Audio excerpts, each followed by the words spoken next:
In July 2012, Mark Zuckerberg bought a house in Palo Alto, California. The purchase price was $5.95 million. At the time, he was 28 years old and the 40th wealthiest person in the world, with an estimated net worth of $15.6 billion. He could have bought that exact house in pure cash over 2,000 times, but he didn't. Instead of writing a check, he signed a 30-year mortgage. This contradicts the financial advice drilled into almost everyone else. We are taught to avoid debt, to diligently save up, and pay in cash whenever possible. The reason he chose a mortgage is because the wealthy operate under a completely different mathematical rulebook when they interact with banks. It is a rulebook that actively extracts wealth from the rest of us. For most people, the playbook goes like this. You earn a paycheck and deposit your savings into a bank account for safety and modest growth. This chart shows what that growth looks like. Top-tier banks offer interest rates around a mere 0.5%. But there's an invisible counterforce, inflation. While the bank pays a fraction of a percent, living costs rise by 2.5%. The math is unavoidable. The intrinsic purchasing power of your money is mathematically shrinking every year. A bank is merely a parking lot for your cash, not a vehicle to grow it. Holding your money there guarantees that tomorrow you will be slightly poorer than you are today.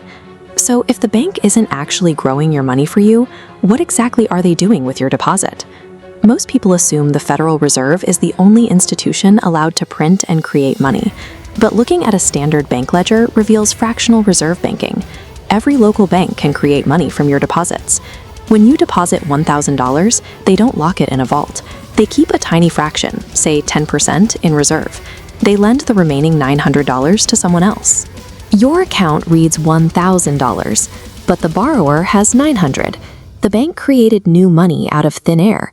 They take the stagnant savings of average people and use it as the raw material to legally manufacture new money for their own profit. Which brings us back to Mark Zuckerberg.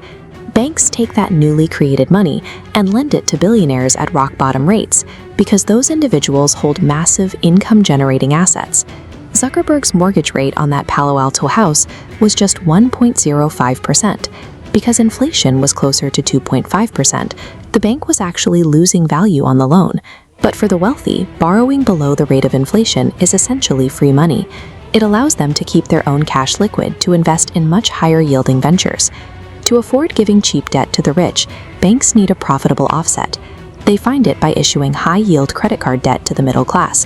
The difference in the math is staggering. The bank pays a saver 0.5%, charges a billionaire 1%, and traps the average credit card user at a 20% interest rate. The human cost is severe. 70% of Americans with credit card debt admit they cannot pay it off this year. They are caught in a compounding spiral. Banks balance their ledgers by offsetting the extremely cheap leverage they provide the wealthy with aggressive, high-interest credit traps sold to the working class. The reality is, the banking system isn't broken. It is functioning exactly as it was designed, to quietly multiply middle-class deposits into wealthy leverage. Industrialist Henry Ford observed this dynamic a century ago.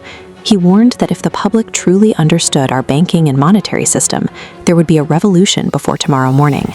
To navigate this, you have to abandon the average playbook. The old rules of saving your way to wealth simply do not work. You must recognize the board you are playing on. Holding cash in a bank is a guaranteed loss. Debt, when tied to assets, is a tool for the rich. And credit cards are the trap that pays